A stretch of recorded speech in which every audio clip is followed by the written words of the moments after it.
Thank you very much. Now, before we start, I want everybody to get a piece of paper, write your name on it, and I want you, because the lucky person who gets closest to the day, the date, and the year gets my favourite book in the whole world.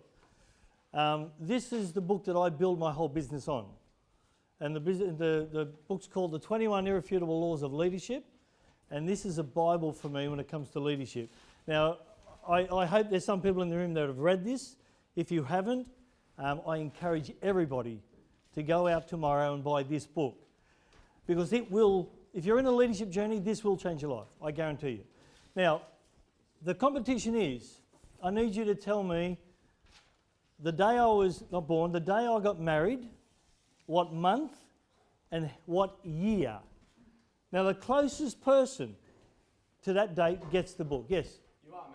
I am married. Okay. Remember in the bio, John said, I'm a husband, father, and grandfather.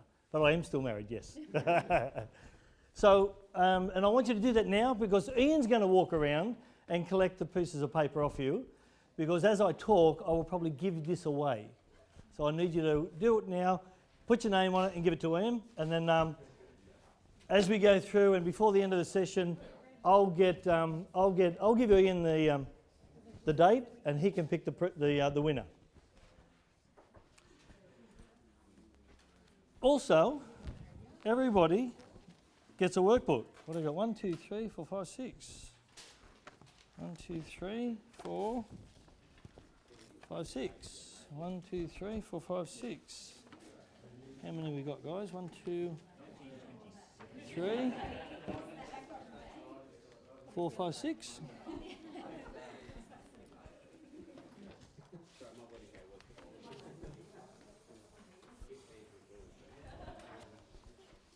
Now, when I build these books, you got them all in? Okay. When I do these books, I do them for a purpose that I want you to scribble whatever you want to scribble, whatever thought comes into your head, I want you to scribble in these books. And the simple reason is that it's related to the topic that we're talking about. You can put in your own diary, but you have to reference it back somewhere. And I always find that if I give someone a book to write in, the information never leaves you. Now, I don't know how you normally collect your information when you're doing this leadership program. I could have done hole punches for you, but you look after the books any way you like. Now, if you look to the first page, there is an index on the inside page, and you're probably going to think, how in the hell are we going to get through all this? We're not. Some of it is reference material for you for the future. Some of it I'll touch on very briefly, but without touching on it, I can't go to the next part of the topic. So every topic that I have in here is a link to the next topic, because that's the enclosure of what we're going to be talking about today. Now, my question to everybody in the room is, can somebody give me the definition, a one-word definition, for negotiation? And you can use your voices. One-word definition for negotiation. Compromise. Compromise, okay. Agreement. Outcomes.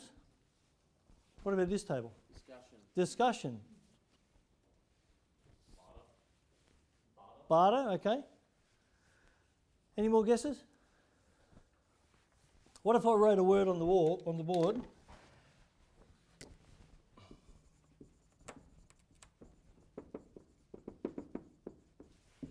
How many disagree with that? Communication. If you understand what communication is, that's what negotiations are. Because we can't negotiate unless we communicate. And if we negotiate poorly, what are we doing? We're communicating poorly. And if we communicate poorly, what's the outcome of the negotiation? Normally unsuccessful. All right. So leadership. This is my definition of leadership. You don't have to agree with me, but I've been doing this a long time. I've done this in many, many countries around the world, and I find it very difficult, or found it very difficult for people to debate this.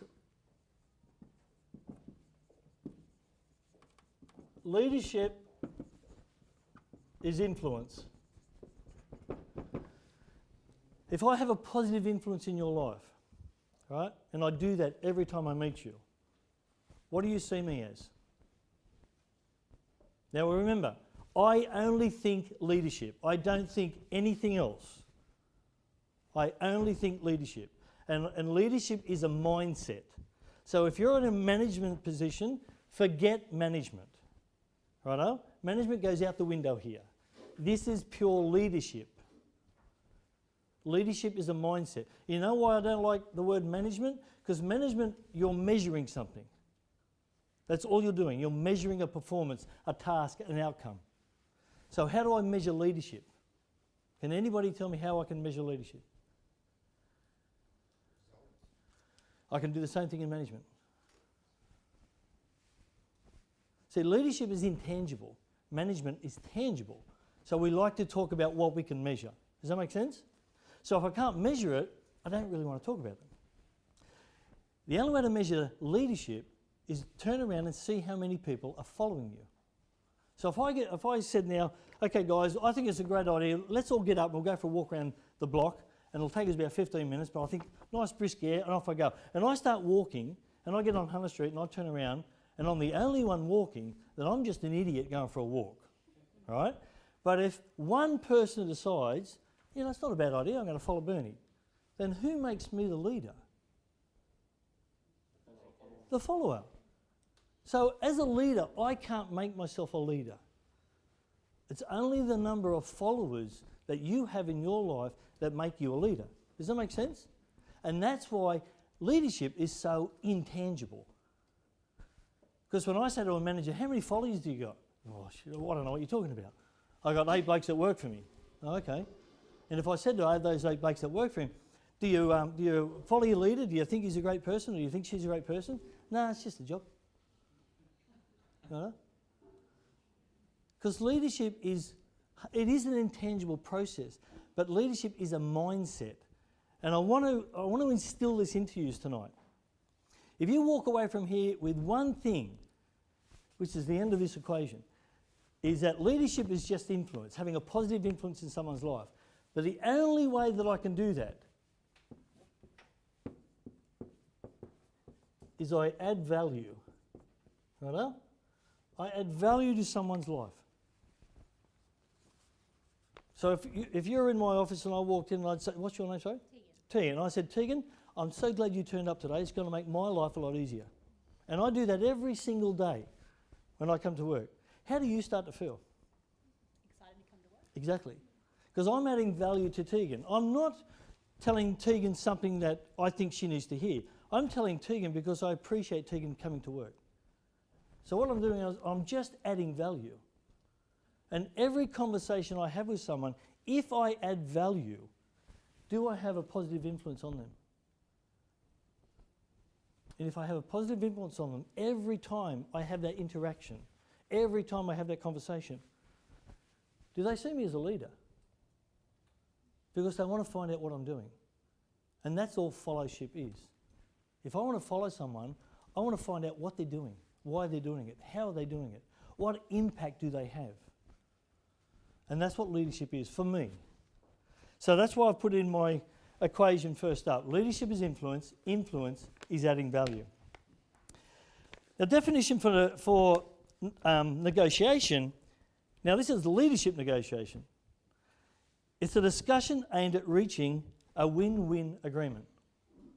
Because that's what negotiation is.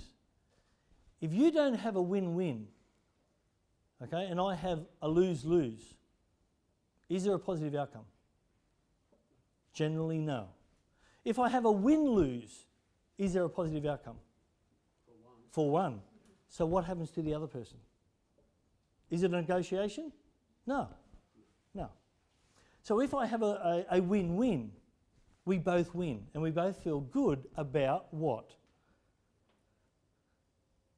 The outcomes. So now we've got a positive mindset. We believe in what we're going to do. Right? And that's what negotiations are. Negotiation is just how we communicate.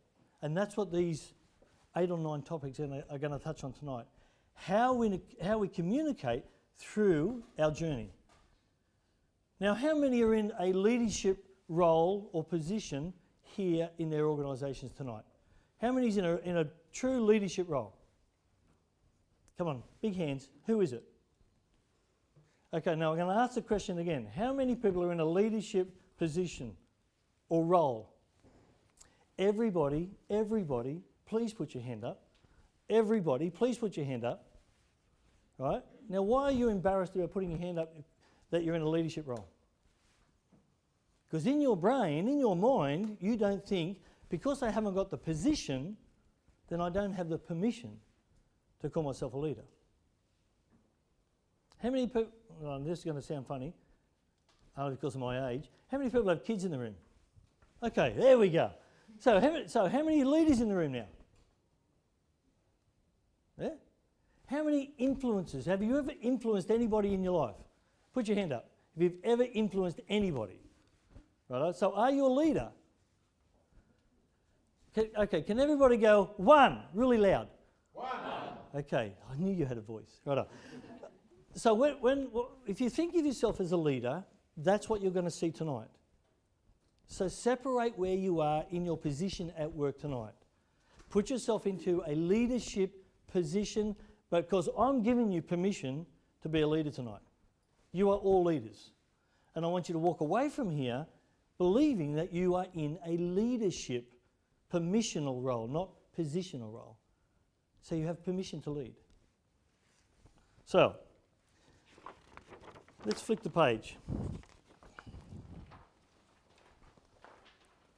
On the last, I'll read this one here. There's an understanding of communication to elicit a desired outcome. This is their understanding. So what happens when a child grows up and continues to demonstrate the same type of behaviour? In the chapter before, I told the story of a young child who grows up, throws tantrums, yells and screams, negotiates by yelling and screaming to get what he wants. That's negotiation. And we learn that at a very young age. But it's also communication. So as the child grows up, so what happens when a child grows up and continues to demonstrate the same type of behaviour and is put into a leadership role? Do they still throw tantrums, yell and scream at people until they get what they want? How many people know a manager? How many people know a leader, so-called? And I use that term very loosely. How many people are in a leadership role that still throw tantrums? They still yell and scream. They still blackmail you. Oh yeah, you don't have to work back. I'll just do it myself. You know, the old Catholic guilt. So, how many people do you know in a leader's role that manipulate conversations to suit their own agenda, negotiate the conversation so the outcomes favour the leader and not the team member or the team in general? So, is this negotiation or is this manipulating the discussion? So what's the difference between negotiating and manipulating a discussion? What's the difference?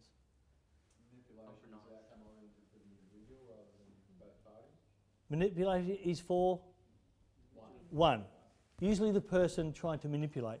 And the negotiation should be for both. Righto.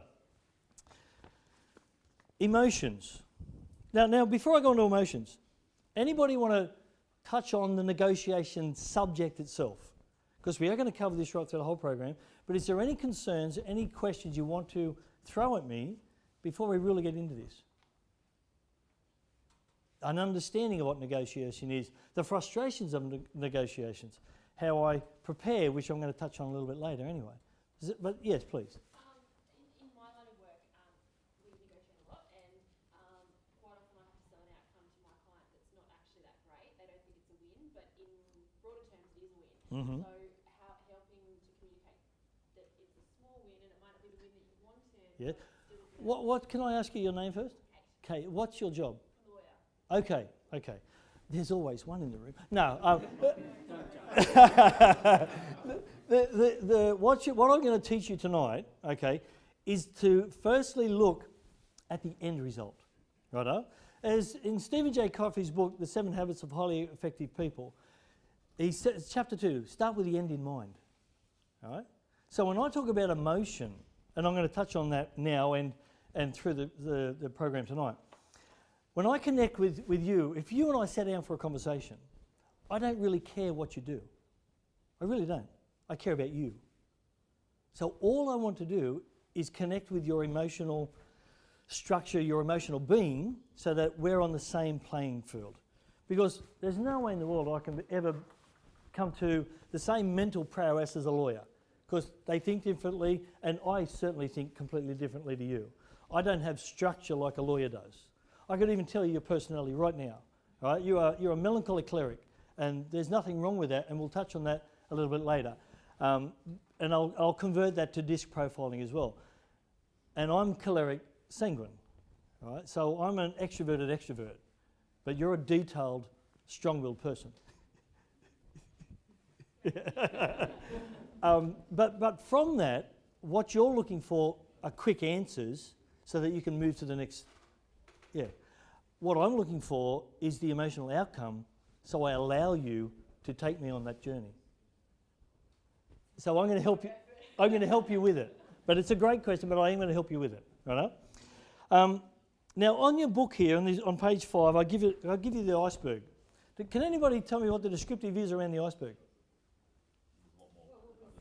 There's a lot more under the surface than what's on top of the surface. Now, this is based on the process of IQ versus EQ, intelligence quotient versus emotion quotient. Right? Now, where do you think I live? Under. Absolutely. I'm 85% emotion, 15% logic. All right? And I'm only logic because I'm married, I think. Other than that, I'm just emotion. But that's where my life lives. That's how I communicate. That's how I connect with people, because I'm below the water. I'm that 85%. So for me, it's all about that empathic rule, that empathic law of I've got to find out what's going on with Kate before anything else matters. Because if I can add value to Kate, is it Kate, isn't it? Yeah. Okay. If I can add value to Kate and I continue to have that influence, she's going to see me as an influencer. And I'm going to teach you how to do this tonight. Because this is the role of the leader. The role of the leader is not about your position. Because you don't give yourself the leadership role, the follower does. And if you can add value to someone and you do it every time you meet them, they're going to see you as someone that they want to be influenced by time and time and time again. Now earlier, John read out that I spent 10 years living in China. I've always, ever since I left school when I was 15, got an apprenticeship as a fitter and turner at BHP, became a number 1 apprentice, then became a trade, then I became a master machinist. I hated fitting, but I was a master machinist, did that for 13 years. Then I was approached by a Swedish company called Sandvik to head up their organisation here in Newcastle. Now, my whole leadership training was by 2 phrases from my mum. Remember, 1 of 13 children, so guess what? I'm Catholic. All right? Lived on a farm, no TV. But I'm Catholic. Born 10th, first one to reach double figures, so that's my claim to fame within the family. But my mum used to say to me, use the golden rule for everything. And we know what the golden rule is? Do unto others as if you'd had them do unto you. Right? So fair enough. And the other one was by Zig Ziglar. People don't care what you know until they know that you care. So that's what my mum used to say to me most of my life growing up as a kid. And I took it to heart. So whatever I did, anything, I had to do it to the best of my ability. And I did that, and I went to China. I worked in 25 countries around the world, doing what I'm doing right here. I became the GM of a mining company when I come back from overseas. I did it to the best of my ability. Then I started my own company. So I didn't have any clients 5 years ago when I started my own company. I had 0 clients. I had 350 business cards from the mining and engineering sector, and I put them in a box, and they're still in a box in my desk, in my office, and I won't open them. Because I wanted people to find out who I was from what I do today, not what I did yesterday. So for me to run a leadership company, I had to add value. So I learned this years and years and years ago. So to work in a Chinese organisation, the Chinese culture, in Japan, in Korea, in India, South Africa, in Germany, it doesn't matter what country, that was still the same. And I'm going to show you a little process of how I did it, which is going to help you have a conversation with people. So when you look at emotions, or when you're having a conversation, negotiation is based on emotion, not logic. It's based on emotion. Because what do we buy in life? Why and what's your name, sorry? Justin, why buy the purple shirt? My wife bought the purple. Oh, you're giving it away. You wouldn't have worn the purple shirt if you didn't like the colour, would you? I wouldn't have worn this purple shirt if my wife didn't buy it for me. Okay, what's your favourite colour? Blue. So you've got blue shirts at home. Correct. So why buy blue? It's a safe colour. A safe colour. So you're very melly. You're a very melancholic personality. So structure is very important to you. Correct. Absolutely. So when you buy that blue, righto, that gives you a sense of position and strength within, because you feel good about it. So when you put your shirt on, you put your suit on, you think, this looks really good. I feel good about it. I can go into that negotiation now and know that I can, and the outcome's going to be there. So it's part of a security process as well. Kate, why the orange blouse? The orange jacket? Don't tell me it's a corporate colour. It actually is. Oh, damn it. I was saying to Mary before, we've had a difficult couple of weeks at my work, and we're all making an effort to try and change the atmosphere. And Yep. bright colours do that. Okay. What we buy in life, we buy through an emotional decision. And that's everything.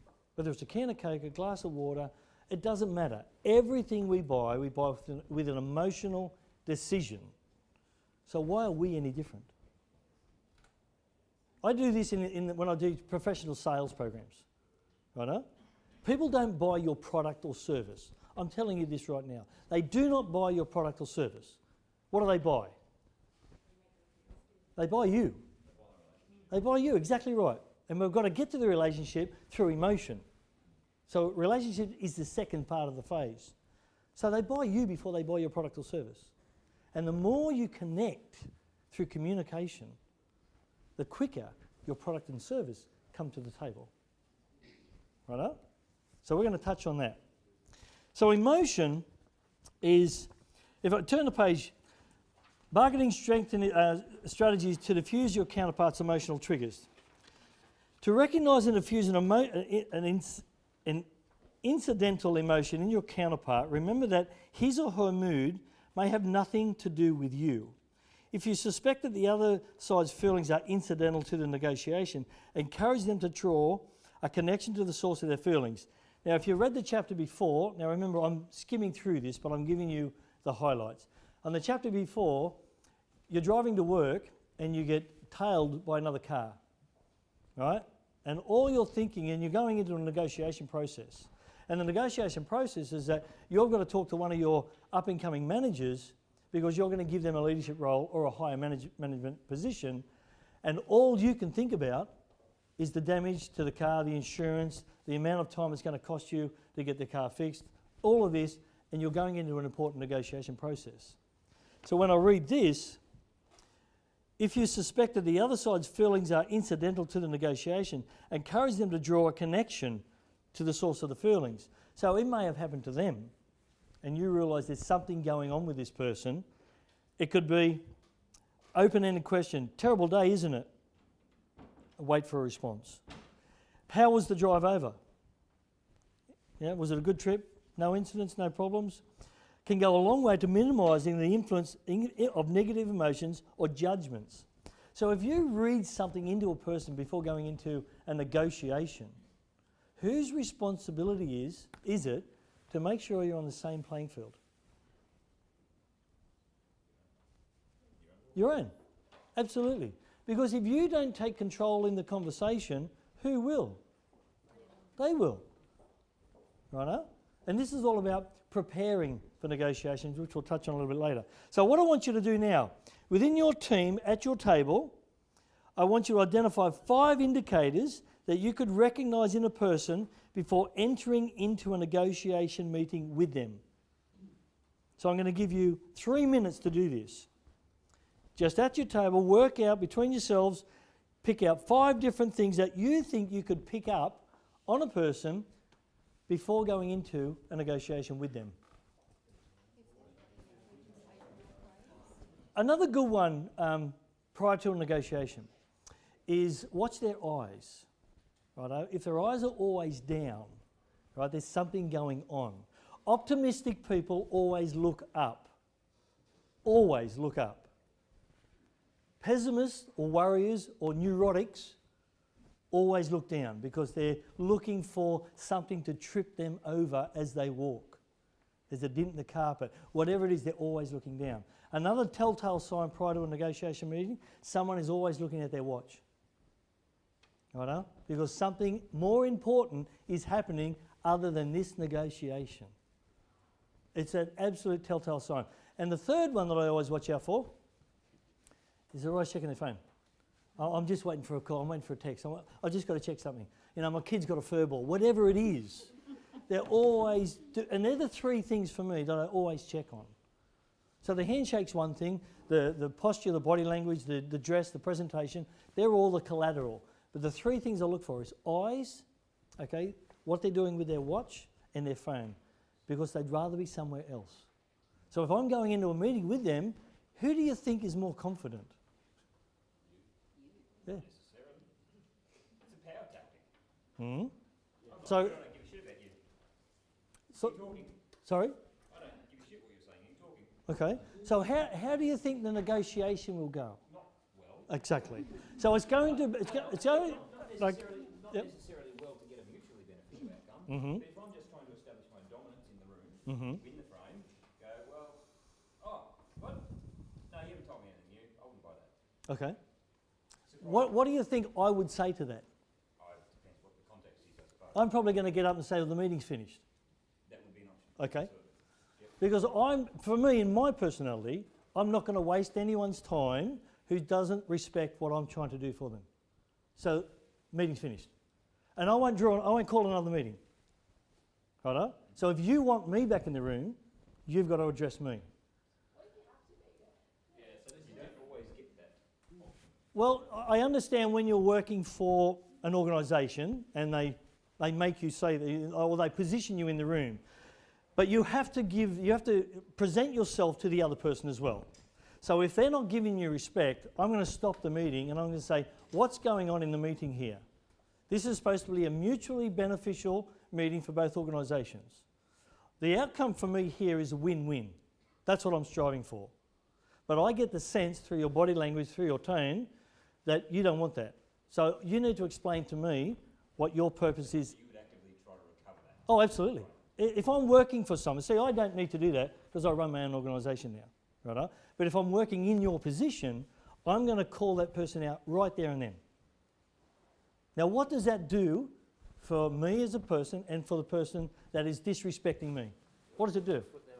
It puts them straight on the back foot because they're not expecting me to confront you because you're a choleric, you're a bully, right? So you're bullying the situation. I come to the meeting to add value and walk away with a win-win. That's why I'm there.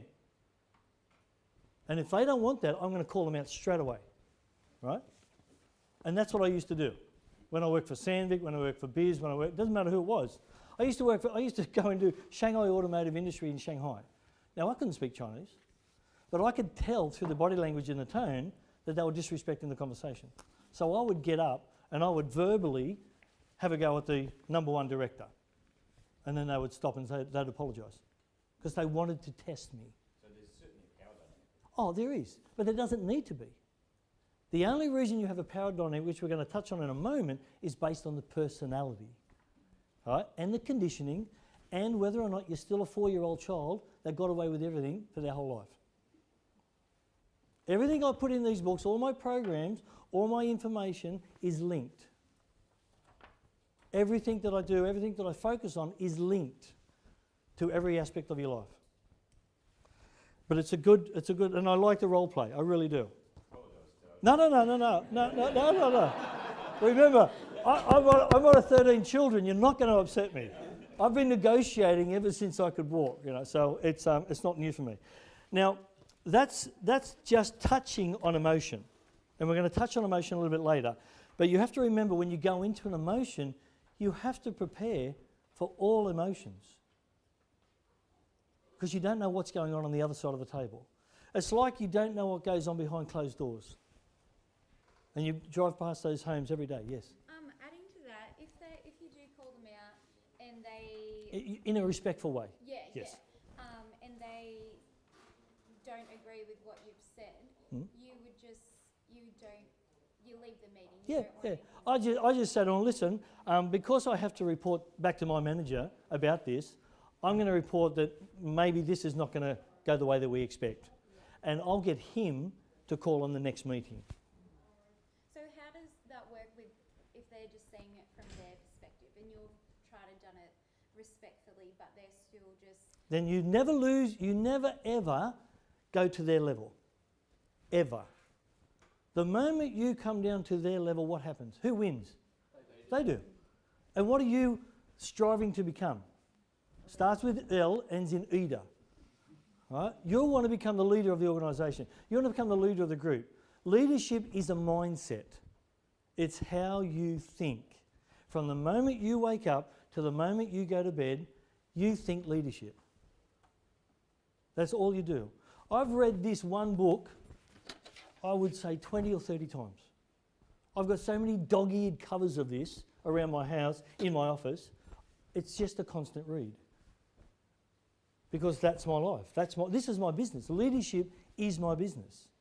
And there's going to be a phrase coming up very, very soon that I live my life by in leadership. So, great question. Never go to their level. As John? Oh, answer anything. Chris, sorry. As Chris said, he went straight into the bullying tactic, that dominance persona. I'm going to control the meeting. Well, if you're in a meeting with me, you're never going to control it because I will always control it because I'm just going to continue to add value. Right? I'll tell you a very quick story. I coached a very large organisation of chiropractors. Now, a lot of chiropractors, like Kate, are very professional in their approach. And what they do is they have a very melancholic, choleric or melancholic phlegmatic personality. So they're very detailed. They're very structured because that's what doctors do, that's what chiropractors do, lawyers, accountants, your role? Engineer. Oh, that's the top of the line. So what happens is they go into that process and they find it very difficult to go off tangent. So as a chiropractor, and I was coaching 15 chiropractors, and they used to say to me, Bernie, we've only got 3 minutes to do the adjustment. But a lot of the times we never see the client for the 4th adjustment or the 5th or the 6th adjustment, and they should be coming back for at least 6 months. And I said, well, I wouldn't come back after 3 if I saw you either. And this is everyone in the room. And they couldn't believe that. Because what were they doing? Remember, what do we buy? What do we buy on? Emotion. And we justify through logic. So what are they selling? Logic. No disrespect to an engineer, but their life is logic. Move A to B, you'll get C and D. For me, what's behind D? If I move D first, what happens? There's a mouse there. We've got to protect the mouse. Right? I'm looking at the emotional content. Engineers, doctors, lawyers, they all look at the logic of what we're doing. So when I started to teach this chiropractic group about bringing emotion in, I said, imagine this is a dinner party, righto? And you've got all different people, but you're the only chiropractor there with your wife, and everybody else is there with their wife, and someone says, oh, what does Billy do? And someone said, oh, he's a chiropractor. And someone across the room says, oh yeah, I went to a chiropractor years ago, and yeah, he hurt me back, and yeah, I don't think they're any good at all. They're just useless. I hate chiropractors. Now, as a chiropractor, they will normally not defend themselves. They'll just say, well, sorry you had a poor experience. I just taught them to do one thing, tell an emotional story. So I said, now this is a true story. A mother took their 3-year-old daughter to the chiropractor as a last resort because for almost 4 months, this little 3-year-old red-headed, curly-haired girl was having trouble with constipation. And it was causing bleeding, it was causing immense pain. She was up lots of nights, sleepless hours for months and months and months. Went to so many doctors, no help whatsoever. Went to naturopath, went everywhere. Then a friend of, I was going to say my wife, a friend of this lady said, go and see a chiropractor. So we took her to a chiropractor. First adjustment, Jessie come home, shit like a camel. Seriously. Second adjustment, her bowel movements were regular again. Third adjustment, no problem whatsoever. And I said to the chiropractor, all you need to do is say, all we're trying to do is connect the nerves to the brain with the nerves to the body, and we just realign the skeletal position. And that's all we do. And because we do that, little girls can go to the bathroom, 14-year-old boys can stop wetting the bed and they can sleep over at their friend's place, and granddads can pick up their granddaughters. And the whole room, just like this, went quiet. I said, what do you think the bully's going to say to that? Nothing. Because he's got no answer for that. Because all I'm trying to do is connect with emotion. But what we try and do is sell logic. So when you're talking to your clients, you have to connect on the emotion, which I'm going to touch on again a little bit later. Now, awareness. How many people understand conscious awareness? Yeah, we've all heard it. But I guarantee you, not many people in this room actively practice conscious awareness. Now, what has this got to do with negotiations? Communication. Everything. Communication. Now, I'm going to go through these really, really quickly. Most people, before you started your leadership journey, righto, you were at level 1. You were unconsciously incompetent because you didn't know what you didn't know. Now, I relate this to a story. I just love telling stories. Imagine you get your L's to drive a car and you've never actually driven a car before because your mum and dad won't let you get into the car, into the Commodore or the Falcon or the Datsun or whatever it is. But the first day they said, right up, put the L plates on, get in the car. You are at level 1 of unconscious incompetence because you do not know what you don't know. Do we agree? Yep. So when you start a new job or you start a new journey or you started your leadership journey, you're at a level of level 1 unconscious incompetence. And then after you come back after a couple of driving lessons, you've moved up to level 2, which is conscious incompetence. So now I know that I'm not a very good driver. Now I know I don't know so many things that I need to know about driving a car. And what you're doing at the moment is you're going through level 2 as you're learning stuff about leadership. So there's so much you don't know, but there's so much you want to know. So a lot of you in this room are at level 2. Some of you will move into level 3. And level 3 is conscious competence. So I start to know and I learn to grow. What that means is that I'm actually practicing now, and I've got my P plates. So mum and dad are not in the car anymore. And I'm driving on my own. But I've got to be so focused so I don't have an accident, because remember, it's dad's car, or it's mum's car, or it's my brother's car, or it's my sister's car. But I've got to be so conscious that nothing goes wrong. And this is level 3. And some of you are at level 3 because you're practicing your leadership journey. But when you get to level 4, which is unconscious competence, now I drive to work and I can't even remember the journey. I leave home, I'm at the office, and I think, how did I get here? I don't even remember the trip because it's on autopilot now. And what happens when we go into a negotiation? What happens when we have a conversation with people we know all the time? What happens when we're so routine in our process? What level are we working? Level 4, autopilot. So what's your business? What do you do? Accountant. So if I come and saw you and I said, listen, can I claim this, can I claim this? Automatically, autopilot, you say, yes, no, yes. If you had that, yes, no, yes. Righto? Autopilot. But if I was to ask you about fixing the valves on a Volkswagen 1600, you have got no idea what I'm talking about. So you don't know what you don't know, right? So you have to relate where you are in your journey to one level. Now, can you be at different levels during the day? This is where we go, yes. Yes. Where do you think I am at right now? What level do I work at right now? 4. Level 3. Good guess, but level 3. Now, why am I at level 3? I what? You don't know us very well. No. Why am I at level 3? It's a deliberate focus on what I need to say, what I need to do, how I need to act, it's a clear focus, and I can't let my guard down. Now, I'll go to level 4 and level 2 and level 1 through the whole process here tonight, but I'll stay mainly at level 3, because this is a what? It's an opportunity, but it's also negotiation. Because what's negotiation? Communication. So what I'm doing is I'm asking your permission to do things. I'm seeking your approval to do things. I'm seeking your requirement and request to answer. I'm building relationships, righto? And I'm doing that through one thing only, through communication. But I do that through a focus of level 3. I'm consciously competent of what I have to do. And when you go into a negotiation, this is where you live.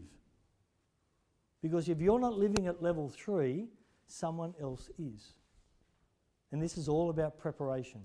So if you prepare, if you go in, someone says, Chris, I need you to negotiate, let's say, an ENERPAC for one of the coal mines, right? But you know nothing about ENERPACs.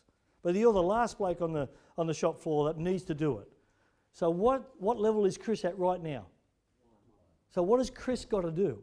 He can't avoid the negotiation, right? So what's Chris got to do? He's got to learn. He's got to get himself up to level 2, where he starts to understand the things that he doesn't know, but needs to know to go to level 3. But he'll never leave level 3.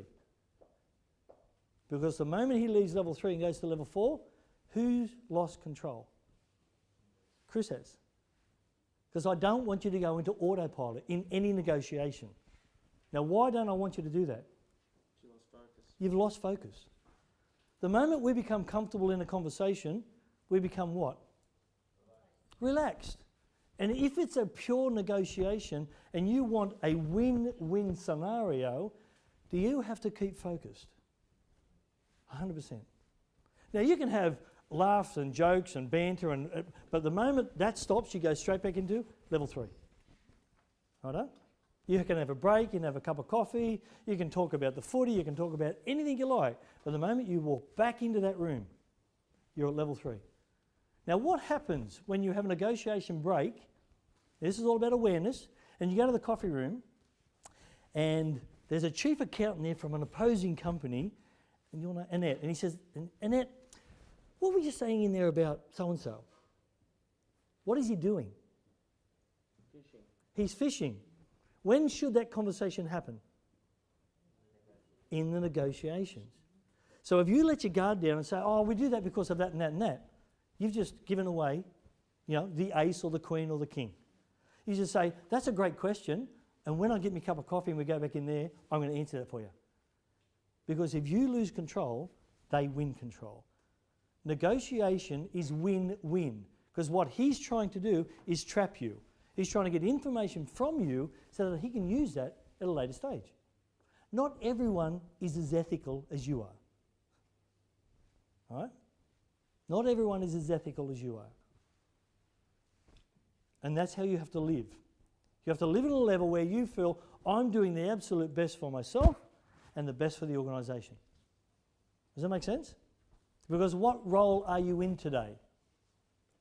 Starts with L, ends in leadership. That's right. You're in a leadership role, and that's how you have to continue to think. Bit of awareness program there. Okay. This is my favourite subject. This is my absolute favourite subject. In this book here, this is the number one subject for me, is the communication module.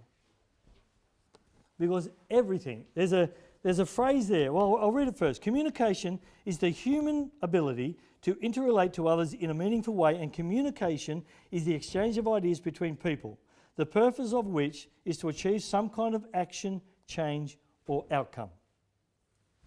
Now, what happens when relationships fail? Why did they fail? And it wasn't because we run out of money, right? Why do relationships fail? Stop communicating. Why do relationships prosper? Sorry? It starts with C, ends in communication. When people go into divorce, right, what do they stop doing? Communicating. Remember the first time you met your partner, righto? And we'll go back on emotion now. How you connected with that person was you spoke on an emotional level. You asked personal things about each other. What type of music do you like? What's your favourite colour?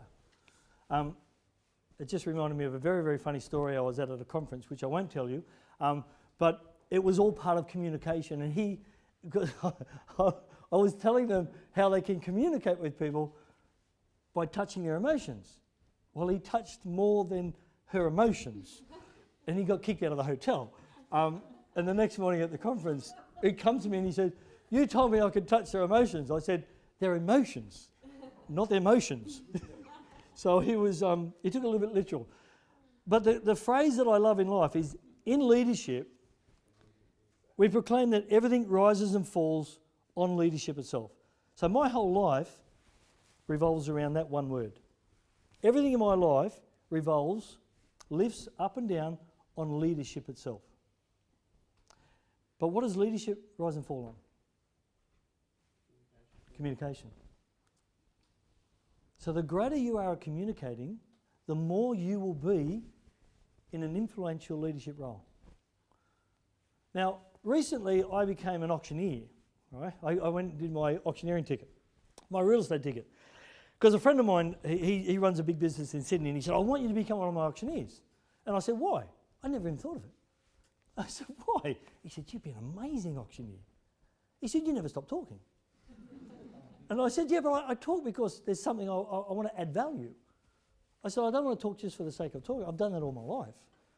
So now I've been given the opportunity to, when I talk, I can add value." He said, "You'll add value, don't worry, you'll add value." So I do auctioneering now, and it's amazing, absolutely amazing.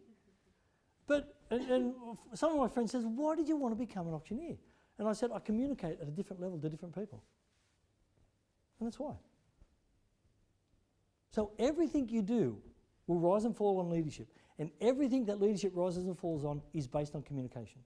So the leadership role in your life is to communicate better than anybody else. And the only way to do that is by adding value. So, we don't all feel, think, and communicate the same way. People have different values, views, expectations, opinions, and prejudices based on their past experiences, education levels, political viewpoints, and cultural or economic backgrounds. A good leader communicates in a simple process. They want the listener to connect with them, but first they must give the listener a reason to listen to them. Now, what do most people want to do in a conversation? Talk. Why? Well, I actually say it here. We believe that we are the most important subject in the world. So why wouldn't you want to listen to me? And this is what people think. This is what they believe. So when you go to a networking meeting and you introduce yourself, what happens with the other person? And then you've got to interject to get your 5 minutes worth in, and then they'll interject back, and then by the end of the conversation, you think, "Oh, great meeting," and you walk away and say, "Who was that? What's his name?" I really don't know. Because you're not connecting. If I go to a network meeting, I'll meet one or two people. Right? Out of 120 people, 1 or 2 people. Now, why do I only meet 1 or 2 people? Connect and understand. I connect. So I'm going to ask them a series of questions. Tell me about your business. Tell me about you. Tell me about your life. Righto? And if it becomes to the point where I believe I can add value to him, I'm going to say, or her, I'm going to say, "Listen, I'd love to catch up for a coffee in the next week. Would you be interested? Because I think I can actually bring some value to your business." Do you think they want to have a cup of coffee with me? Every single time. Every single time. And all I'm trying to do is add value. And I'm not trying to sell anything. I'm trying to give them ideas how they can increase their business. And that's all I talk about. So when I met Merrin, I think, a number of years ago. And I can't even remember where we met, but I must have left a lasting impression. Righto? And I met Ian years and years and years ago, and I know I left a lasting impression. But the thing is that the only reason why they remember me is because of the value I add to them. Every time I sit down with Ian, he knows what I'm going to do for him. And I've been doing it to him for years. And it's just, it's value, it's pure value. And that's why he keeps ringing me. Righto?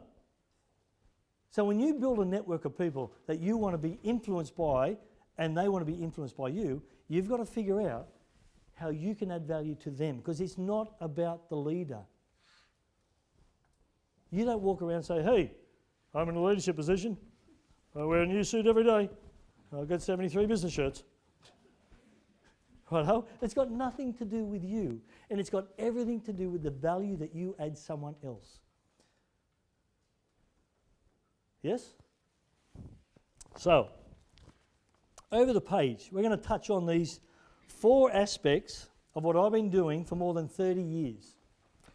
There's a simple program I use for more than 30 years which never fails and always positions the other person in the conversation as the most important person in the conversation. Everything we buy, regardless of what it is we make through an emotional decision. So whether it's Coke over Pepsi, water over soft drink, brown shoes over blue shoes, it doesn't matter. We're no different when we buy into each other. We're absolutely no different. If we take the time to connect on the emotional level first, we build upon the common ground that starts the beginning of the relationship, the trust, and the reward. Now, people don't care what you know until they know that you care. Zig Ziglar, one of his greatest adages of all time. And for people who don't know Zig Ziglar, and I imagine there's a few of you in the room, Zig Ziglar was a motivational speaker in America that I followed from my early adult life. He died 3 years ago, and he was the #1 motivational sales speaker in the world. And he was a Texan, had the longest drawn-out voice you've ever heard in your life, but what he used to say just impacted so much. So, there are 3 basic needs we must answer before any relationship or trust. Now, this is exactly what your customer is looking for. There's 3 things you have to answer. So whether you're selling widgets, whether you're the leader selling your ideas to the organisation, there's 3 things you have to deliver. The first one is the question that I'm going to ask you if you're delivering it to me. Can you help me? That's the first question that any customer will ask in their head. Can this person help me? The second question is, do you care about me? And the third question is, can I trust you? Now, take those 3 questions into a negotiation. Does it change the negotiation now? Does it change the process, the thought process, the underlying theme? Because what happens when we go into a negotiation? What are we there for? Victory. We want to win. I want to kill him. As long as I win, I don't care. That's a mindset. And the stronger your personality, the stronger the voice in your head saying, you've got to win, you've got to win.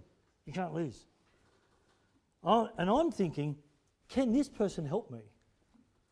Do they care about what I'm going to present, and can I trust them? But I'm going to present those 3 questions to them as well. And I said, the 3 things I'm looking for out of this is that I need you to know that I'm here to help. I need you to know that I care about what we're going to do here today. And I need you to know that you can trust me. Because without those 3 things, this is not going to work. So what am I doing now? What am I doing? I'm setting a platform. Now this is called common ground. The moment you're on common ground, this is when we can start to build something. Because if my mindset is here, and I'm working with someone that their mindset is here, do you think they're ever going to see what I see if I'm up here? Never. Never in a million years. So what have I got to do? I've got to come down. And I've got to play on their field. So what I do is I build commonality. What are your interests? Okay? If you've got interests the same as I've got interests, that's common ground. But if I talk about accomplishments, or if I talk about goals, or if I talk about how many people are in my network, or if I talk about anything else, righto? My skills, I'm not talking about common ground. I'm talking about things that I'm better at than you are. And all I'm trying to do is position myself up here. So I need to come down, and I don't know where they are, but I'm going to come down on common ground. and the common ground is interests. So if I can find out what your interests are, maybe I have the same interests, because now we're connecting on an emotional level. Does that make sense? And the moment I start to connect on an emotion, what am I building? Starts with R, ends in relationship. Exactly. I'm starting to build a relationship. And the more I build on my relationship, what am I building underneath? Trust. And when I have great trust, what am I going to get? I'm going to get rewards, outcomes, recognition, return on investment, referrals. Right? But you can't get a referral. I can't go, where's my red pen? I can't go. So this program is called ERTR. ERTR. Emotional relationships build trusting referrals. And this is how I built the organisations in Asia Pacific, in China, in Germany, because they didn't know who I was. So for me, that's how I started. Started on common ground. What do you like to do on the weekend? You play golf? Yeah. Okay. Beauty. I love playing golf. Common ground. In China, it was always a funny one. I'm one of 13 children. How many kids you got? One. They thought it was amazing that I was one of 13 and I had 3 kids. And then when they saw pictures of them, redhead, blonde, my wife's redhead, they said, "You not have black hair?" I said, no, red is dominant in my family. So I'd build the emotion, which built the relationship. And all I would focus on was these two. And I would do that time and time and time again. Until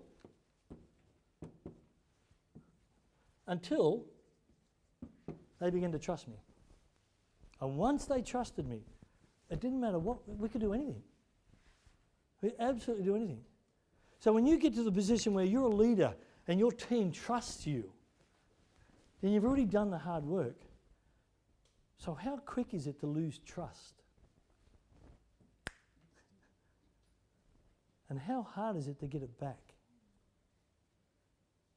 Sometimes you never get it back. Sometimes you never get that trust back with that person. And you're always weary. Maybe they'll do it again. Maybe they'll throw me under the bus. Maybe they'll make me the scapegoat. Maybe they're going to out me in front of the whole organisation, but it wasn't me, it was Billy, but I took the blame. Once trust is broken, it's really, really hard to build up again. Sorry. And it's the same for your clients, and it's the same in negotiation. So if you're going to deliver something in a negotiation, and you say you're going to deliver something, and you don't deliver it, what happens on the next negotiation? You're already apologising. So who's got control of the meeting? They do. This is huge. So You're saying it about creating common ground and what their interests are, that sort of stuff. Yep. If there is a person that you just have... no common ground with. Do you just like fake your common ground? Or like Yeah. your interests? Yeah. Yeah. What is the leader's role? What's the leader's role in the organisation? What's your role in the organisation as the emerging leader, as the growing leader, as the new leader? What's your role? It's to do one thing. Yes, add value. So if I'm in a conversation with Tegan again, and Tegan says, and I say, "Oh, what about this?" and I can't find common ground, I'm going to make something up just to put a smile on that woman's face. I really am. And she's going to go, "Wow, I can't believe that." I'll say, "Oh yeah, my wife's a dressmaker," or whatever it is, you know. I'm just going to make sure that I put the smile on her face, because now, until that happens, I can't build that. But you can also lose trust when they find out you leave. But I won't do it as a blatant lie. I'll do it in a way that I'll say, "You know what, my auntie was a fantastic seamstress," if that's the common ground. Whatever it is, I'm going to find a commonality, righto? Even though not for me, but I'm going to find that commonality. Because all I'm trying to do is add value to Tegan in the conversation so that we can start to build on. Because if I'm not on common ground at the beginning of the negotiation, when am I on common ground? Never. Because there's always a separation. And that's when Chris said, "Oh no, I'll wait for the next bloke to come and negotiate with, I don't like you." Because I never got down to where Chris was.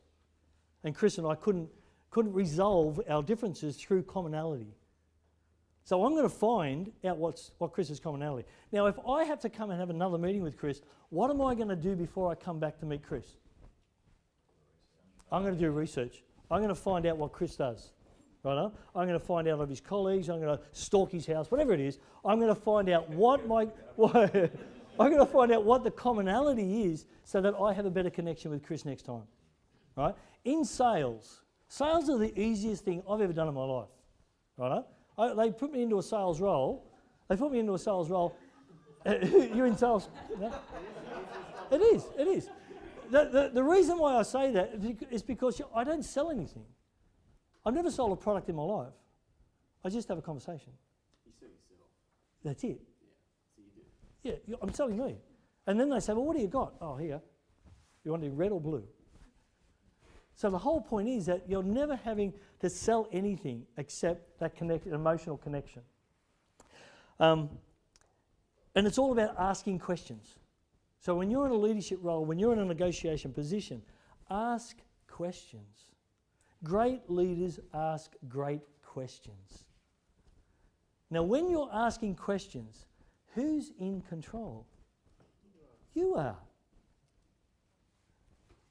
Now, there's a lot of men in this room, there's a lot of women in this room. How many men in the room have ever heard the word no within the 4 realms of their home?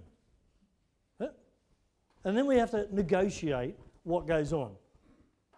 All right? You have to negotiate. So the whole point is that you're just having a conversation. That's all you're doing. But if you don't touch on the emotion and you say, the garbage has always been there on a Tuesday night, you just argue the logic, who do you think's going to win the argument, depending if you're married to Chris or not? Right? Because I learnt this about 15 years ago. What I'm going to show you is the personalities, and I learnt about the love languages. And I haven't got time to go into that tonight, but there's only 5 love languages. And when I found out what my wife's love language was, and when I found out what her personality was, I thought, my God, if I'd have known that 30 years ago, or maybe 12 years ago, depending on what date's on your piece of paper, she wouldn't have been arguing with me for so many years. But it was me, right? Because I didn't understand the scenario. So me being a choleric, very strong, dominant personality, before I changed, I would argue the point until the cows come home. She actually loves who I am now. I don't mind who I am either, because I'm a very different person to what I was 15 years ago. So in this point here, the more relevant questions we ask a person about their personal journey, the quicker we establish common ground. Remember, the number one subject a person wants to talk about is themselves. So if I'm asking Justin about what he does in engineering, what am I seeking? What am I really peeling the onion for? And I'll keep doing this until Justin tells me what I need to hear. What do you think I'm seeking? Information. About what? Him. About Justin. About Justin's life. About what makes Justin tick. Not his engineering, not his degrees, not what he does. I want to find out about Justin. Because if I can find common ground with Justin, then Justin and I can start to build a relationship. Does that make sense? But sometimes it's hard for Justin because Justin is a logical thinker. Engineers, lawyers, doctors, accountants, very logical in their approach. There's nothing wrong with that. You're basically at level 1, I don't know what I don't know, because I've never been given that opportunity to think differently. Left brain, right brain thought process. Left brain logic, right brain emotion. I'm a right brain thinker. Justin's a left brain thinker. So when I go into a negotiation and I know their personality, what do you think I'm going to do? I'm going to feed what? I'm going to feed the ego until I position it where it benefits both of us. But I have to learn what their personality is. Now, I know you've got personality training coming up, and I'm only going to briefly touch on this for the moment, but you need to know this as we go through this program. Because how much do you think personality plays in communication? This is where we go a lot. Right? So before we finish here, I've got a little diagram that I learned from a Swedish psychologist around 1992. I learned this. And he said, Bernie, if you ever want to build a relationship with anybody, if you ever want to get results at home, in business, in life, he said, follow these 5 steps. Now, what happens with most people, and when I say most people, I'm normally talking about management and a variety of leaders. Now, if you're in a management role here, don't take offence, because I don't take offence. Right? Now, if you've got 5 steps, which is in this diagram, most managers will come out to their organisation and go, info, blah, blah, blah, blah, blah, blah, blah, blah, blah, blah, blah, blah, blah. Now get me the results. Right? So you can draw a little line from information up to results, because that's what most managers do. They'll come out and they'll dictate demands, dictate ideas, dictate thought processes, and then they go, you've got all your information? Go forth and multiply. And don't disturb me. So off they go. I've really found that really hard to understand, because me running sales organisations all around the world, if I didn't give them enough information, who got the phone call? I did, at all hours of the night. Bernie, I don't understand what you're talking about. Bernie, that doesn't work. Bernie, Bernie, Bernie. So this, when the psychologist presented this to me, I thought, this is magic. Now, if I talk to my granddaughter, she's 4, do you know what 5 steps I follow? This one right here. If I talk to my wife and I have a negotiation with my wife, guess what 5 steps I follow? This one right here. But I focus on the emotion. Right? So, information, dialogue. So if I'm presenting here, what am I encouraging you to do, which is like pulling teeth at the moment? What do I encourage you to do? Respond, dialogue, information, share, talk. Righto? Because if you dialogue with me, righto, you will dialogue when you talk to other people. Because what we don't learn, we don't share. And if you read, what's the whole purpose of reading a book? How many people like reading books? Whether it's Kindle, Electron, doesn't matter. How many, okay, what's the purpose of reading the book? Twofold. The first purpose is what? Learning something, personal knowledge. The second reason is what? Okay, the third reason. Now, the second reason is to share the information. That's the whole purpose. Share the information. So I love reading. But the moment I finish a book, I've got to share. Or I've got to give the book away. You need to read this. This is amazing. Now I say to them, I don't want you to read it because I want you to. I want you to read it because there's a message in there that I think, your name? Ben. Ben. I think, Ben, if you read it, that's going to help you grow in your business. I'm not going to tell you what it is. Now, that may stay on his bookshelf or on his mantelpiece for 3, 4, 6 months. It doesn't worry me. But if I run back into Ben, I'll say, Ben, how's business? Still a bit tough. How'd you go with the book? A bit tough. And I said, remember, there was one thing in there that I want you to get from that. If you get that, your business will double in the next 12 months. You'll increase your revenue by $100,000. So what's changed? The book's still the same. But what's changed? Motivation. Because what is he seeing now? Emotion. Emotion. He sees the money. And what's the money going to do for him? It's going to give him choices. Oh, sorry, a new wife. It's going to give you choices because it's all based on emotion. So if Ben reads the book and he goes, I wish I'd have read this 6 months ago, because now Ben's got a roadmap as to what he can do for the next 6 months. So if I give you a book, right, there's a reason why I give someone a book. And I don't tell them, don't read it because I said. Read it because there's something in there that you need right now. All right? So this is a very, very simple process. Information, dialogue, commitment, motivation, results. Because if I share information with you and I allow you to dialogue that information and I say that's a better idea than what I said, why don't we do that? What happens with the information with the person I'm talking to? They go to a commitment because they've actually bought into the process. Does that make sense? So if they buy in and say, why don't we do it this way? That's a great idea. So if they're committed, what are they now going to do? Put into action. So motivation starts. And the moment motivation starts and you have action steps, what is the result getting? Closer and closer and closer. But if you're just sharing information in a negotiation, say, this is what I think we need to do, and I think we need to do it within the next 3 months. The person's sitting there going, well, wait a minute, I don't think like you, Chris. I need to justify and get in my head what this means to me, my organisation, my wife, my grandkid, whatever, the colour of my car, whatever is going on in that person's mind, they've got to adjust and they've got to modify the thought process. So that's why we allow the dialogue. And the greater that you dialogue with your team, the greater they will share information with you. And where does trust come in now? They start to trust you because you're giving them, you're empowering them to do more than what they've ever done before. And I haven't even touched on empowerment.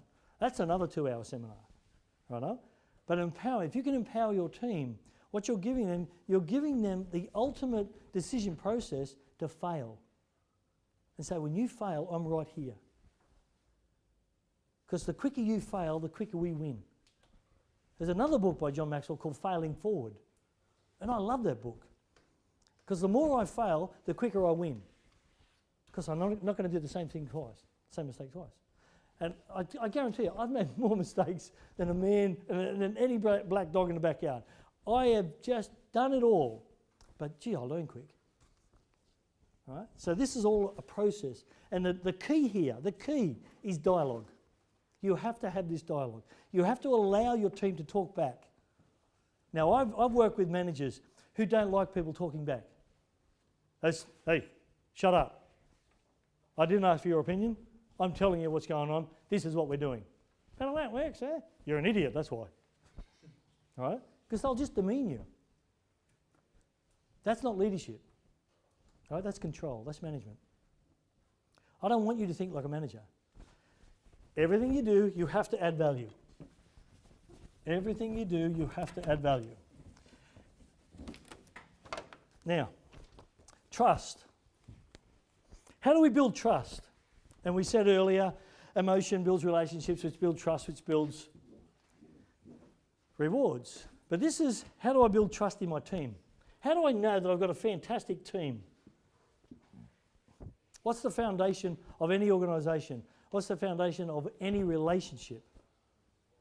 Starts with T, ends in rust. Righto, there we go. We are.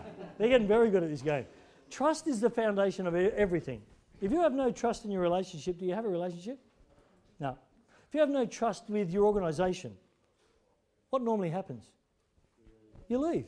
People join an organisation because of a vision and they leave because of a person. All the time. They join because of a vision, their vision, the boss's vision, the new company's vision, but they leave because of a person. And it's emotion. Because trust has been broken. Or trust has been given by a third party. Yes? Possibly a red herring, Bernie. So you focus on trust. Earlier you talked about building common ground. Yep. Sometimes if you don't have any, you make it up. No, you don't make it up. You move the subject to find, yes, you create the common ground. Can we be on? Yep. If you creatively reframe that with enough people, is there ever a concern that the elements of trust you've built suddenly start to erode because people actually catch on and see you as less authentic than you should be in a leadership position? Okay, I'll never lie to a person. Never. Righto? If I tell them a story, I know someone that is in that role or in that position. So if Tegan and I are trying to connect on sewing, righto, my wife is a dressmaker. She's an amazing dressmaker. So I'll say, my wife loves sewing. But I actually learnt to sew when I was 12 in the family. I learnt to sew, wash, cook, iron, darn socks, do the whole thing, righto?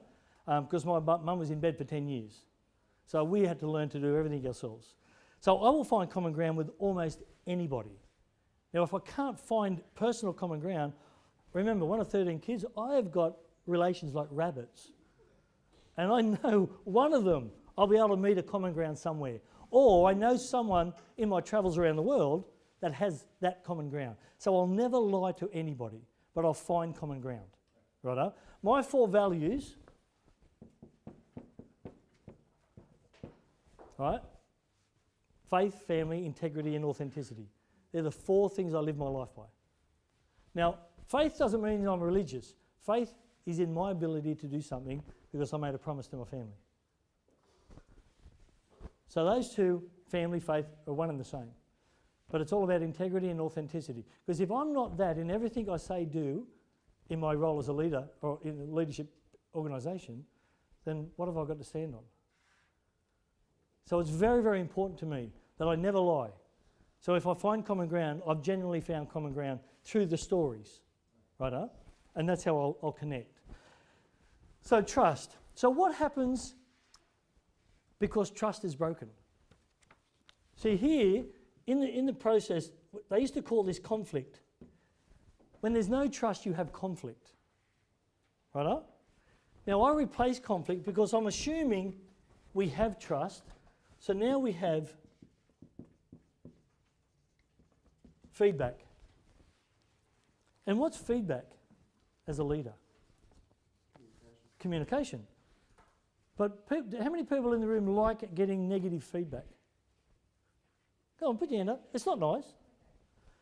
How many people look forward to, if you've got an organisation where you've got to have feedback with your peers or your subordinates, and they say, yeah, I'm looking forward to this. This is going to hurt. Yep. Because what is it telling you? It's telling you the areas where you're not adding value anymore. So when I used to do this within the organisation, and Ian was one of my guys who used to come and we'd have a feedback session. I used to say to Ian, tell me the things in the last 30 days that I didn't do to help you reach your goals. And he'd have a list. But the whole point is that I was seeking feedback. Because if I didn't get that feedback from my team, nobody else was going to give it to me. So feedback builds trust. If I've got good feedback, I've got a great commitment to achieve within the team. If my team all trust themselves and they've got a great leader and they're building a great organisation and they've got open feedback, not criticism, it's feedback, and they don't take it personally because we're trying to help you grow. Now remember, if they're taking it personally, who is at fault? Person delivering the communication. Because they're not doing it through this process, they're talking at the person. They're not talking to the person. If I have commitment, I have a word that a lot of people really, really don't like. Accountability. Because what happens when you have to be accountable? What happens when you have to be accountable for something happening within the organisation? Responsibility starts, accountability closes. So responsibility opens the door, accountability closes the door. Righto? And if you don't follow through on this and you don't hold yourself accountable, it's normally the next person that cops it, or the next process that cops it, or the next customer that cops it. Oh, I didn't ring the customer. Why not? Well, we're out of stock. Or why didn't you ring him? Oh, every time I ring him, he yells at me. Now, if I'm a leader and I let my sales guy get away with that, whose fault is it? It's mine. So what should I have done right there and then? Ring the customer. Exactly. Sales are easy. Right? Ring the customer. So I've got to hold myself accountable. Because if I'm not holding myself accountable, who will? No one. No one will. Because nobody likes accountability. So as a leader, you have to bring accountability into your world. Accountability and responsibility are a leader's 2 core elements of how they work. And you have to take responsibility and accountability, not only for yourself, but for the team you're building. And what happens when we've got great trust, we've got trust, good feedback, great commitment, good accountability, we get results. And normally when this one here, this is where it all breaks down. The foundation. So when that breaks, the rest doesn't work. You're going to get results, you're going to get different forms of accountability, you're going to get different forms of commitment, you're going to get different forms of feedback, but it's not what you want to hear. Because this is broken. So trust is very, very important in negotiations, in communications, in building a team, but more importantly, in a leadership role. How are we going for time? Righto. What are we finishing? 6:30. All right, I'm going to have to buzz through this. 4 main personalities. Now, DISC is D-I-S-C. So you've got your dominant, you've got your inspiring, you've got your compliance, and you've got your steadiness. Now, I'm an NLP program teacher around DISC profiling, but I use Florence Littauer's Personality Plus. But the tutor or the mentor that's coming in to teach this, he will use the DISC profiling. So that's why I've done it for you. So D is a dominant personality, and in the top left-hand corner, these are the characteristics. They're very outgoing, but they're dominant, they want results, they're very direct, and they're very competitive. Can anybody name one person in the room that is that type of personality? Chris? Right, straight away. Chris? Because we haven't had a lot of interaction with many of the others. But Chris stands out. And there's nothing wrong with that, because this is a strength. Everyone's personality are strengths. I don't see that as a weakness. Chris is just not self-aware at the moment how strong his personality is. Yeah, there you go. See? The other outgoing one is what they call the influencer, the extrovert. They like to influence, they're enthusiastic, they're friendly, and they're optimistic. In Florence Littauer, they're sanguines. So for me, I'm a DI. I'm an extroverted extrovert, right? So my structure, for me to build this book, that takes so much strength for me to be compliant and do this in a very professional way. Because nobody else does this except for me. So I've got to get my head into the C, right, which is the compliant, the cautious. And I've got to build that structure to make sure that this comes out absolutely perfect. But if I didn't have to see a computer, if I didn't have to see a mobile phone again for the rest of my life, I'd be so happy. If I had a whiteboard and a microphone, I'd be so happy. Right? Because I'm a people person. That's how I build my business. But when you are compliant, you're very detailed. You're compliant, you're accurate, you're cautious, you're contemplative. That's a good word, isn't it? I should have put a simpler word there. But what it is that you're very structured in your approach to life, to detail, to work. And we have a few Mellies in this room. I call them Mellies. We have a few cautious people in this room here today. The last one is the S, and that's the sensitive, the steady, the sincere, the patient, the modest. My son is an SI, right? So he's the steady extrovert. Steady people are very witty. They're very introverted. They don't like confrontation. They're very stayed back. But when you get them going, they've got the greatest wit in the world. And they're extremely loyal people. And when you build a team, you don't want 4 Ds in a room. You don't want all the Ds in the room, because they're just going to kill each other, because they're all climbing the pyramid to get on top. If you have all the I's in the room, you'll only hear laughter, because they're all telling jokes, and they're all telling stories, and they're all having the time of their life. They'll get no work done, because they have no structure. You'll see the C, okay? The C is the cautious, the detail. You could put all them into a room, and they won't get any work done because they need more details. They haven't got enough details. Now, you put all the S, all the flags in the room, they don't really care, because they know the other 3 are going to do something anyway. Righto? So they're just going to wait and be told something. So personalities are incredible, and I'm going to run out of time, but what I was going to say was, if you can name 5 different people in the room based on their personality, but you can do that at a later stage. Because this is a really, really fun program, and when the person comes to do this with you, you will have a lot of fun, I promise you. But you have to learn your personality. You have to know who you are before you can influence anybody.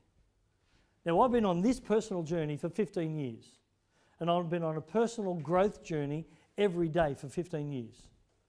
So every day I do something to learn what I know about myself, or what I don't know about myself, or I learn something new about myself. Because that's my business. That's how I add value and influence people. But I'm not saying you need to do that, but you need to know who you are, so that when you go into a negotiation, you can pick the personalities just by what they're wearing, just by standing up. Chris, he's such a sanguine. He's such an I. Am I? You said that, I was like, I'm definitely an I. Yeah, straight away, just by his body language, just by the way he acts, he stands up. It's so evident. But the thing is that when you learn this and you go into a negotiation, you think, oh, I've got a choleric, or I've got a D, or I've got a DC, or I've got a DI, or I've got a CI. Now you'll never have a DS. Regardless of what anybody tells you, you will never have a DS. Unless they're bipolar. Right? Because this is the extreme opposite of personalities. And you'll have a serial murder, you'll have a whatever it is, but they are poles apart. And I've done this quiz and program thousands of times. And very, very rare that people come up and they say, oh, I think I'm a DS. I say, let's do this again. Otherwise I've got to call the authorities. Now, attitudes. Over the page. One of the most valuable lessons that I learned in life is that attitude can be one of my greatest assets. Ultimately, my attitude is my choice. Neither negative people nor negative circumstances can control my attitude.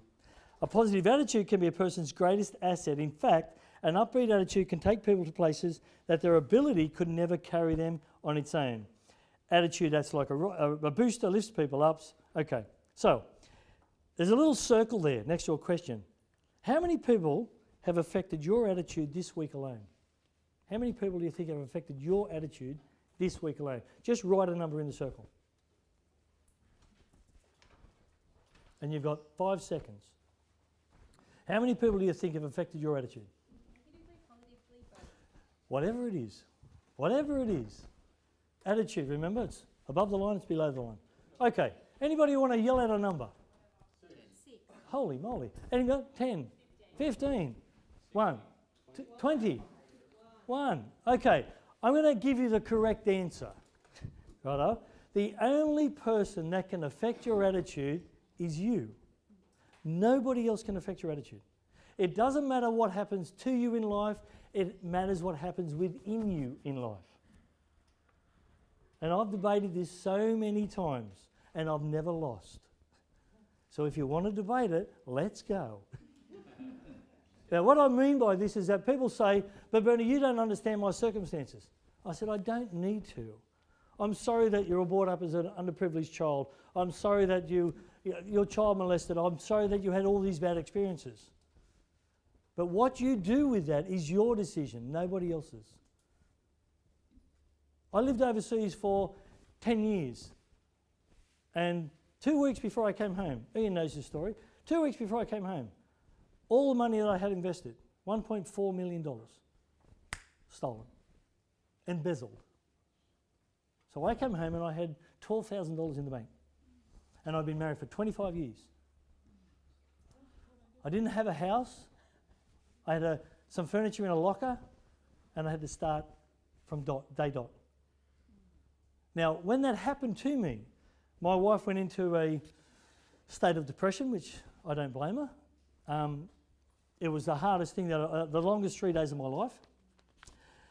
It happened on a Friday afternoon when I realised something was wrong. I rang the FBI in America, and they confirmed that you've lost everything.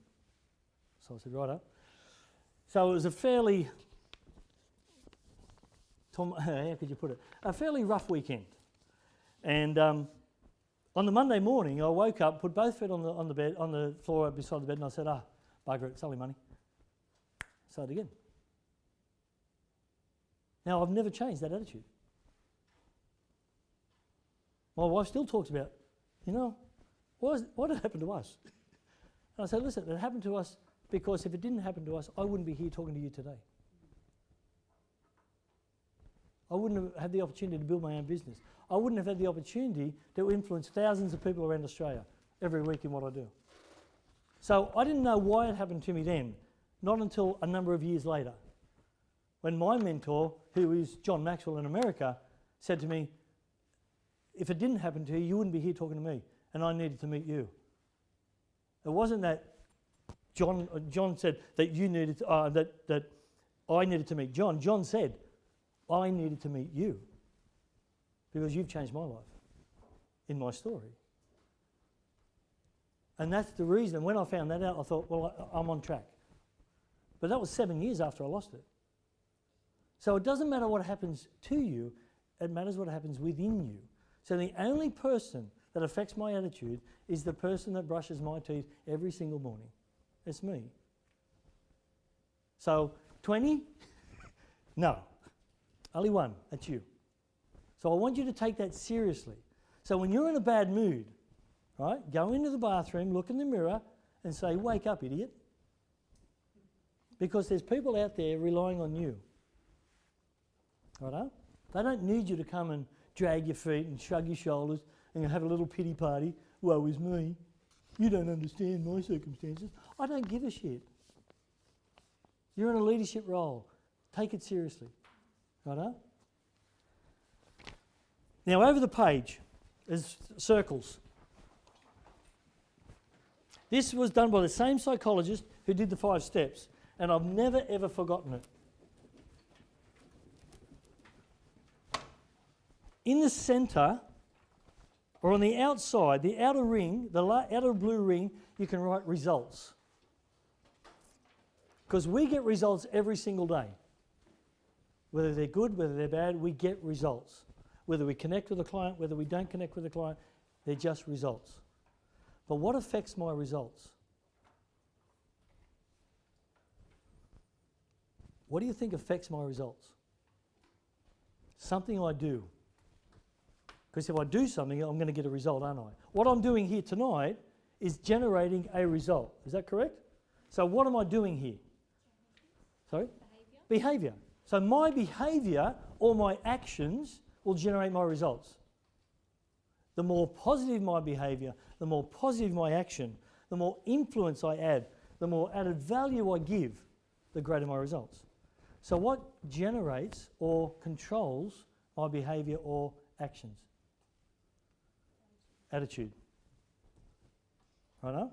So my attitude, so if I come in here tonight and John was to introduce me and I go, oh John, I really didn't like the way you presented tonight, I think you could have done a little bit better there, and I'm morose and my negativity, do you think I'm going to get a call back? No? So I'm always, now I'll put Ian on the spot here. Ian, how long have you known me? 2006. 2006. Have you ever known me any different? Except for the day when I couldn't find the pizza shop. But that's a different story altogether. But Ian's known me for 12 years. He's never seen me any different than what I am right now. And that's a choice. But that's a leadership choice. That's a pure leadership. Because I chose years ago that today I was going to be upbeat and positive. Years ago. And a lot of people have a bit of a trouble getting that around their head. But I decided years ago that today was going to be a good day. All right?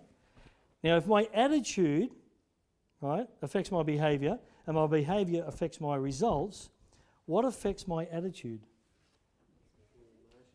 Kind of. Sorry? Thoughts. How I think. So if I think in a positive mindset, that's my attitude. If I think in a negative mindset, that's my attitude. So if I go into a negotiation with a negative mindset, what have I brought into the room? Negativity. So how do you think the meeting's going to go? Probably a little bit hostile. Probably a little bit win-lose, lose-lose, lose-win, but it may not be win-win unless you adjust. And how quick can you change your attitude? Instantly. It doesn't take hours. Oh, I need to go for a long walk. I think, oh my God. I need to go and have a cup of coffee and settle down. I think, really? We haven't got time for that. Just decide that you're going to be happy. Oh, it's not. It's very hard for me. Yeah. So that's what that attitude is about. Now remember, I'm not apologising. I'm going quickly. I'm trying to give you as much as I can, because this is very important in your leadership role. Every one of these subjects is a leadership subject. You can't become a good leader unless you understand this. Now, I could do an 8-hour seminar just on attitudes. No problem. And I would entertain you for 8 hours. I promise you. But I don't have 8 hours. Strategies. We're getting to the end of our session. Now, these are the negotiation strategies. Compromising, competing, cooperating, smoothing, avoiding, collaborating, and negotiating. Compromising is a lose-lose. When I've got to compromise in a negotiation, I'm losing and probably the other person's losing. If I've got to compete, one will win and one will lose. So as far as I'm concerned, nobody's won. If I've got to cooperate, one will win, one will lose. And that's not the scenario I want. If I've got to smooth out is like compromising. I'm just appeasing the communication because, I've been in here too long. I want to go home. So, Chris, whatever you say is fine. Let's just do that, right? That's smoothing. I'll tell you, I used to go to, when I was in Shanghai, I used to go to Shanghai Automotive Industrial, SAIC Corporation. And the first time I went there was with my area manager in 1997, February or March 97. And she said, Mr. Bernie, because he's called me Mr. Bernie, Mr. Bernie, we need to go to Shanghai Automotive. And I said, okay. They said, we're doing a $25 million project. I said, all right. I said, what are we in for? And they said, they want a discount. I said, how much have we discounted already? They said, we've given them 13%. And I said, all right, yeah, no problem at all. What do they want? I said, well, why don't we just give them 15%? Because then we're guaranteed to get the order. No. I said, what do you mean? We have to be there all day. I said, what do you mean we've got to be there all day? This is part of the process. So we sat there for 8 hours and we negotiated. Technical terms, personnel terms, visit terms. I drank more green tea in that 1 8-hour period. I felt like a camel at the end of it, right? You know how much they got? 0.5%, and they were cheering. They got 0.5%, and I was going to give them an extra 1.5%. Now, they went back to their manager and they said, you're not going to believe we got 0.5% off that contract. We ground the Laowai down, the big nose, the wide eye. We ground the Westerner. They were so proud that they could hold me for 8 hours and they ground 0.5% out of me. I was going to give them 2. And they was, now, my area manager, she saved face because if she hadn't have given the maximum discount, they would have said, you're cheating us. So she couldn't go in and say, we're going to give you 2%. She had to go through the whole process. The technical manager, he was so happy because my technical manager, he came up with all these ideas that he gave them that he basically said, why don't you come up with this idea? So they thought that they came up with all the ideas. So for 8 hours, we sat there and I drank green tea for 0.5%. And everybody walked away win-win. So you can negotiate for days. I used to go to India. India, that's another form of negotiation altogether. They bring cows into the room because that's an influence. It's just, some cultures are incredible. But remember, prepare, just prepare. So the strategies around this, all these here, the more preparation you have walking into a meeting, the more knowledge you have, the more emotional strength you have walking into a meeting, the greater the outcome.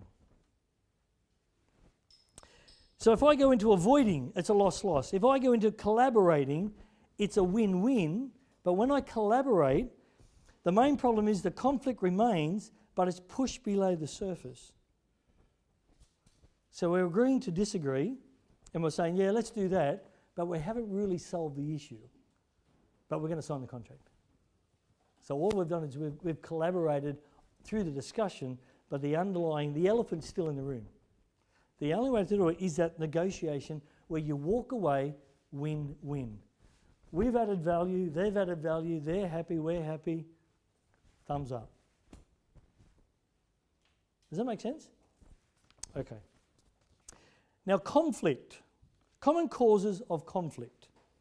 Most of us have different ideas, values, feelings with other people. We have different beliefs, personalities, goals that we want to achieve. We all communicate differently, which causes problems with our individual behaviours at home and at work. So common causes of conflict, poor communication, inadequate organisational structure. You've got them all read there. Now, what I was going to ask, but we have run out of time, I was going to get you to identify 5 ways to eliminate conflict. Righto? 5 ways that eliminates conflict. Just throw some at me. 5 ways that we can eliminate conflict. Communication. How? Open communication. Open communication. So you don't hide anything. So before or during that negotiation, you put everything on the table.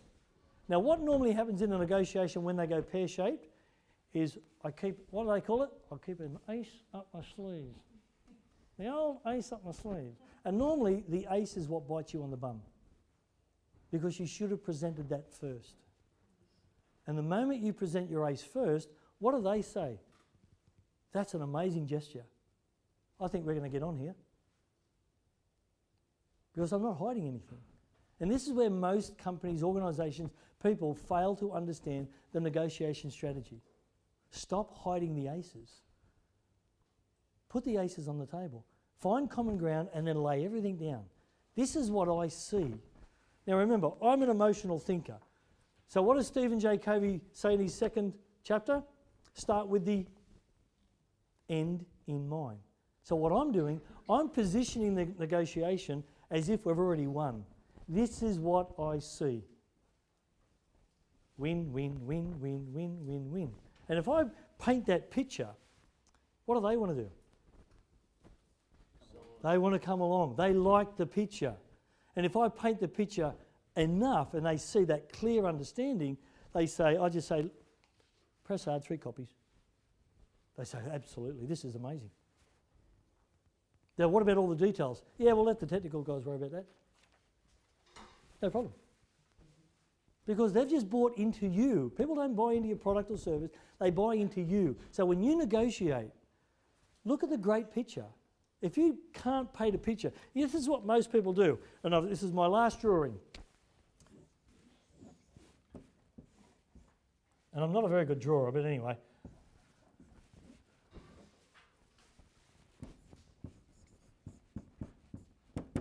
Righto.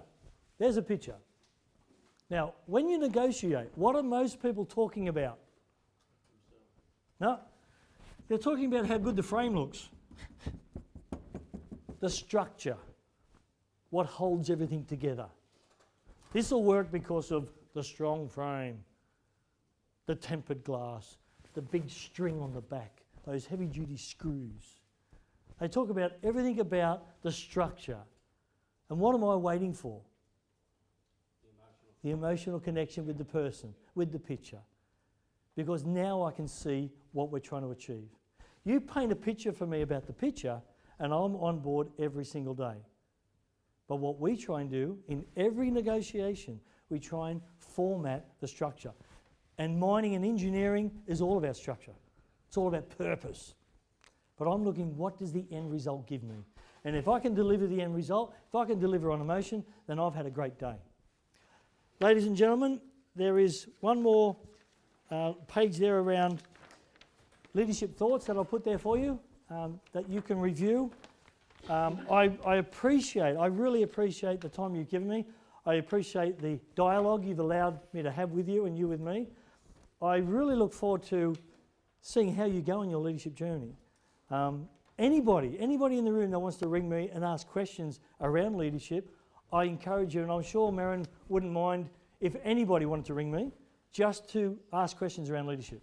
I do appreciate HunterNet, and I do appreciate you guys allowing me the time to have a bit of influence, add a bit of value in your life. I hope you've taken something away that you can use and learn in your journey, and I wish you all the very, very best. So thank you very much.